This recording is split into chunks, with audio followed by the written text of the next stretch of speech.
Hey friends, welcome to or back to my channel. Foster Mom Abby here, and today I want to do a video on the things that I cannot do as a foster parent. I have been a foster parent in the state of Texas for 5 years. We took a year and a half off after adopting our son, and we are recently new licensed with the new sweet little foster love in our home. And through all my experience with foster care in Texas, here is a list of things that might surprise you that you cannot do as a foster parent. Now, before I get started, I want to caveat this by saying that I am in no way making fun of any of those things. These rules and regulations obviously are here for a reason.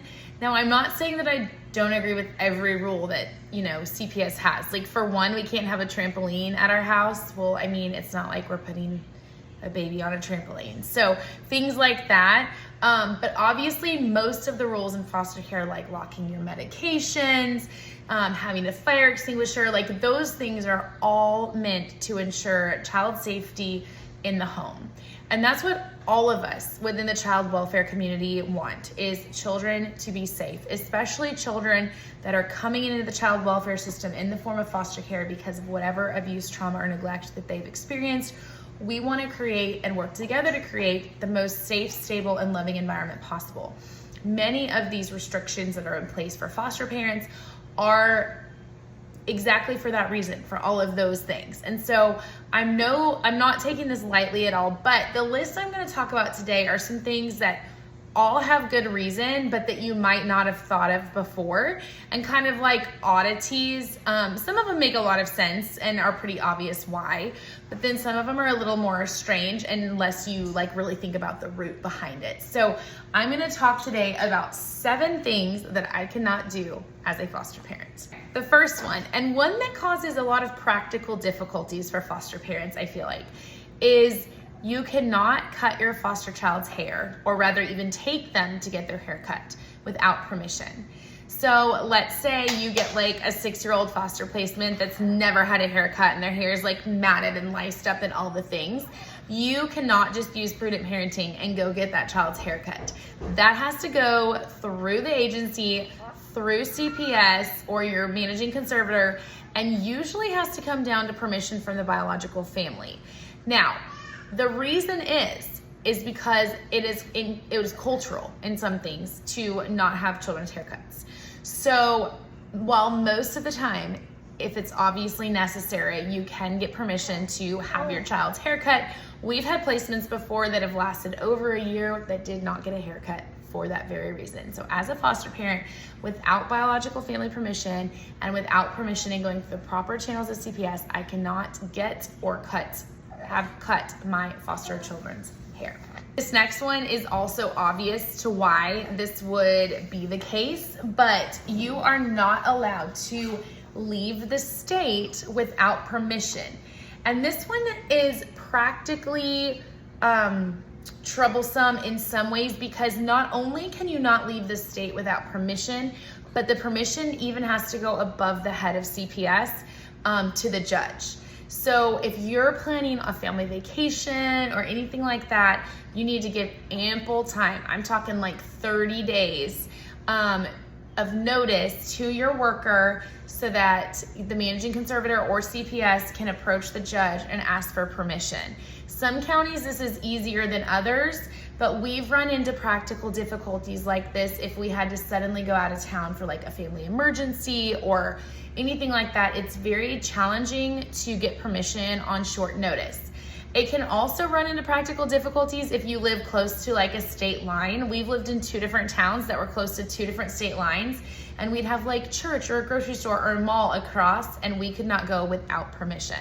So that is kind of a big one you have to practically think about ahead of time.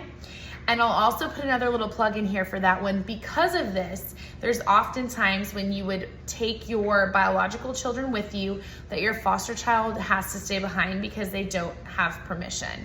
That happened when we went to Disney. That has happened other family trips that we've taken. And in that case, you use what's called respite care. Respite care is what foster parents use when they have to take a leave of absence for any reason. We have other trained people that have gone through the background trainings or background checks and trainings and all of the things necessary, because as a foster parent, this leads into my number 3, I cannot leave my foster child with just any babysitter. Your 17 or 18-year-old high school babysitter, not gonna work, even just for a few hours. You have to have foster approved babysitters to watch your children if you go out on a date or whatever the case may be. And if it's more than overnight, that becomes respite care, which is an entirely different level of certification. So once again, being a foster parent, it just takes some time to plan ahead. We've done it for so long, we're used to it now. And usually since we take infants, our babies just come on date nights with us, but we do not get a lot of weekends away for that reason. Not everyone is called to foster care, but everyone, or most everyone, can be approved to be a respite provider. So if you're interested in dipping your toes in child welfare and helping a foster family out, respite is a great way to do that without taking on the full responsibility of a foster placement. Even less than that would be a foster babysitter that could babysit up to overnight. Lots of churches offer trainings for that as well. And we are so blessed to be part of a church also here in our area that does respite nights for foster parents, where you can bring all of your kiddos. They feed them, they've got bounce houses, they love on them, while you get a few hours away with your spouse or to do what you want to do. So that went off on a little rabbit hole tangent, but I feel like if you're a foster parent watching this or interested in becoming a foster parent, this is very useful and relatable information.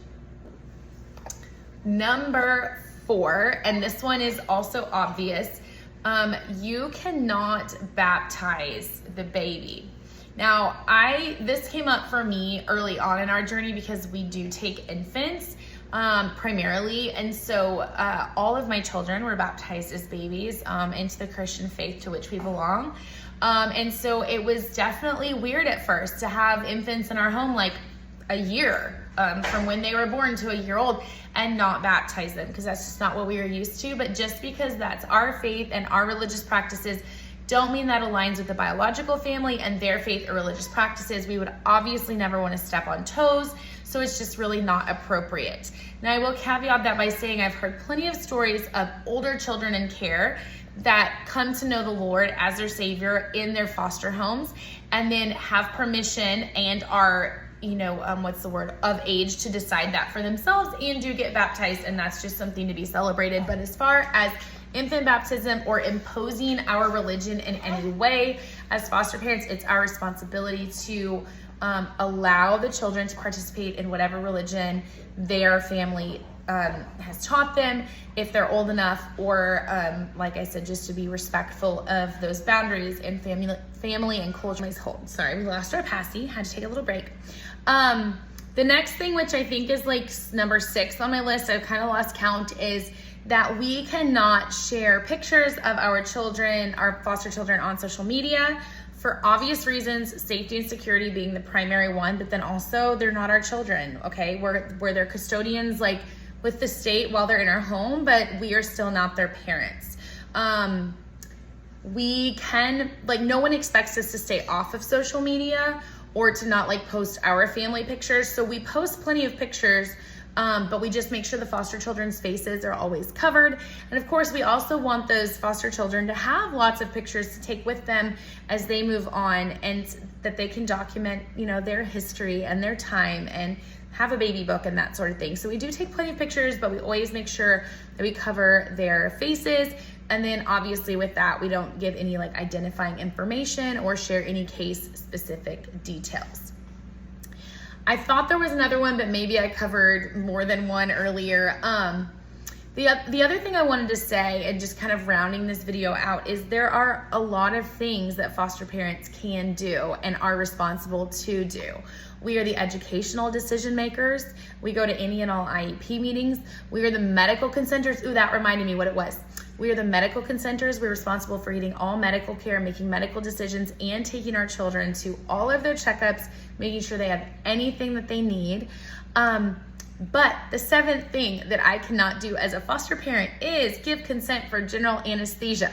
I can consent to surgery. I can decide with the doctor that we agree to whatever they're saying is necessary. But if that baby is being put under general anesthesia, a member of the CPS team has to be present to be able to give consent or give consent over the phone.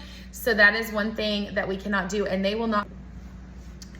All right, it's time to end this video because it's been long and mama's gotta go be a mama. So wherever I just left off, the hospital thing, yeah, you need to make sure you have plans ahead of time to have CPS be there or be on their phone.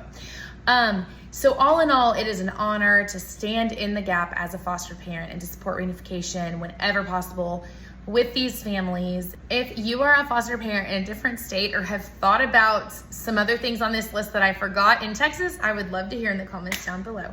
Have a great day. Go be the light.